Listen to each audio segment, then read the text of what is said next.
بسم اللہ الرحمن الرحیم۔ حضرت جابر رضی اللہ تعالیٰ عنہ فرماتے ہیں کہ کچھ فرشتے رسول اللہ صلی اللہ علیہ وآلہ وسلم کے پاس اس وقت آئے جب کہ آپ صلی اللہ علیہ وآلہ وسلم سو رہے تھے۔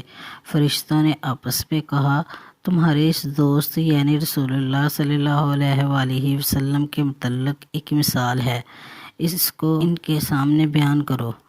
دوسرے فرشتوں نے کہا، وہ سوئے ہوئے ہیں، لہٰذا بیان کرنے کا کیا فائدہ؟ ان میں سے بعض نے کہا، بے شک آنکھیں سو رہی ہیں لیکن دل تو جاگتا ہے۔ پھر اس نے کہا، ان کی مثال اس آدمی کی سی ہے جس نے گھر بنایا اور لوگوں کے کھانا کھانے کے لیے دسترخوان چنا اور پھر لوگوں کو بلانے کے لیے آدمی بھیجا، لہٰذا جس نے بلانے والی بات کو مان لیا وہ گھر میں داخل ہو گیا اور کھانا کھائے گا، جس نے بلانے والی بات کو قبول نہ کیا وہ نہ گھر میں داخل ہوگا اور نہ کھانا کھائے گا۔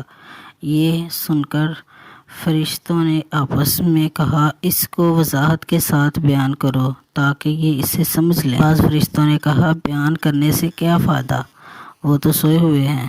دوسروں نے کہا، بے شک آنکھیں سو رہی ہیں لیکن دل تو جاگتا ہے۔ اور پھر کہا، گھر سے مراد تو جنت ہے اور بلانے والے سے مراد حضرت محمد صلی اللہ علیہ وآلہ وسلم ہے۔ جس نے حضرت محمد صلی اللہ علیہ وسلم کی فرما برداری کی اس نے اللہ تعالیٰ کی فرما برداری کی، اور جس نے محمد صلی اللہ علیہ وآلہ وسلم کی نافرمانی کی اس نے اللہ تعالیٰ کی نافرمانی کی۔ اور محمد صلی اللہ علیہ وآلہ وسلم لوگوں کے درمیان فرق کرنے والے ہیں۔ تشریح: اس آدمی سے مراد جس نے گھر بنایا اور دسترخوان چنا اللہ تعالیٰ کی ذات ہے۔